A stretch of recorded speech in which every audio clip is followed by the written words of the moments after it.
নেত্রকোনার মদন উপজেলায় ১১ বছরের এক মাদ্রাসা ছাত্রীর অন্তঃসত্ত্বা হওয়ার ঘটনায় দেশ জুড়ে তোলপাড়। ঘটনার সঙ্গে জড়িত থাকার অভিযোগে ২৩ এপ্রিল মামলা করা হয়। অভিযুক্ত মাদ্রাসা শিক্ষক আমানুল্লাহ সাগরকে গ্রেফতার করা হয় ১৫ দিন পর।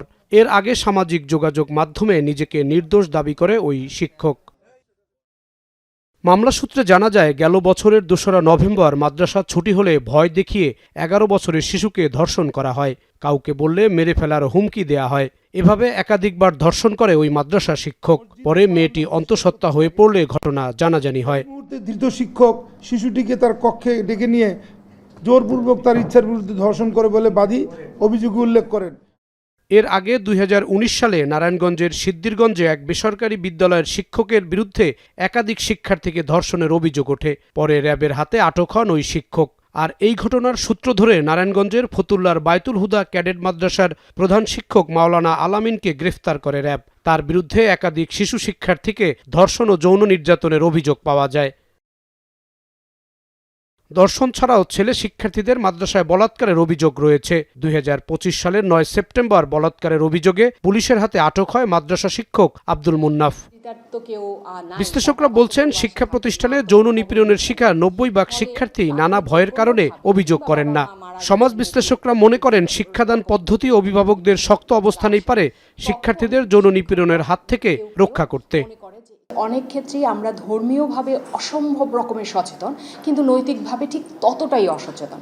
যখন সন্তান বাড়ি ফিরে বলছে শিক্ষক কোনো না কোনোভাবে তাকে ব্যাড টাচ করছে কিংবা ব্যত্রাঘাত করছে, যেটাই হোক নিপীড়নের শিকার হচ্ছে, আমরা বাবা মারা ধরে নেই সে পড়তে চায় না বলে সে শিক্ষকের নামে বদনাম করছে।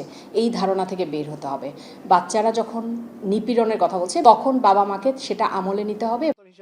সুপ্রিম কোর্টের সিনিয়র আইনজীবী এস.এম. শাহজাহান বলেন, মামলার তথ্য উপাত্তের দুর্বলতা ও উপযুক্ত শাস্তি না হওয়ায় শিক্ষা প্রতিষ্ঠানে যৌন নিপীড়ন কমছে না।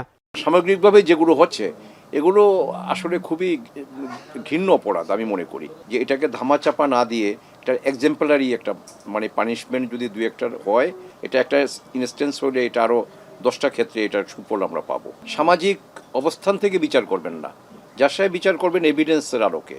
আইনজীবী হিসাবে বলেন, অভিভাবক হিসাবে বলেন, এটাকে আপনার মেনে নেওয়ার কোনো প্রশ্নই ওঠে না। মহিলা পরিষদের তথ্য অনুযায়ী চলতি বছরে ৪ মাসে ১০২৮ জন নারী ও শিশু যৌন নির্যাতনের শিকার হয়েছে। ৭ বছর আগে ফেনীর মাদ্রাসার শিক্ষার্থী নুসরাত যৌন নিপীড়নের প্রতিবাদ করায় তার প্রাণ দিতে হয়েছিল। এরকম অসংখ্য ঘটনা রয়েছে শিক্ষা প্রতিষ্ঠানে। শিক্ষক দ্বারা যৌন নিপীড়নের শিকার হচ্ছেন শিক্ষার্থীরা। তবুও থামছে না এই ব্যাধি, যা দিন দিন মহামারী আকার ধারণ করছে।